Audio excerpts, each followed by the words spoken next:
અમારે એક મહાત્મા કહેતા હતા કે ગલીનો કૂતરો હોય ને, માણસ જમ્યા પછી વધેલો બટકું રોટલો આમ તું કહીને બહાર આવે એટલે ઓલું કૂતરું પૂંછડી પટપટાવતું દોડીને આવે અને એઠો રોટલો આમ નાખે એટલે કૂતરું એ રેઠો રોટલો ખાય અને જીવે. પણ એઠો રોટલો ખાઈ નહીં તે ચોકીદારી કરે.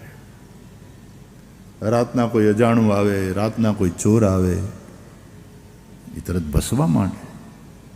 પોતે જાગે અને આપણને જગાડે, ઉઠ તારું ઘર લૂંટાય. તમારો એઠો રોટલો ખાઈને જો કૂતરા આટલી નિષ્ઠાથી ચોકીદારી કરતા હોય,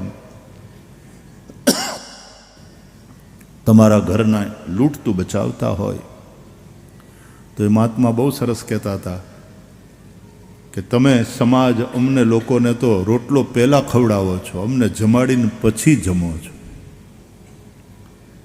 પહેલાં લોકો સાધુ સંતોને બ્રાહ્મણોને જમાડે, બાપજી તમે પ્રસાદ, પછી અમે પ્રસાદ લઈશું, પહેલાં આપ જમો.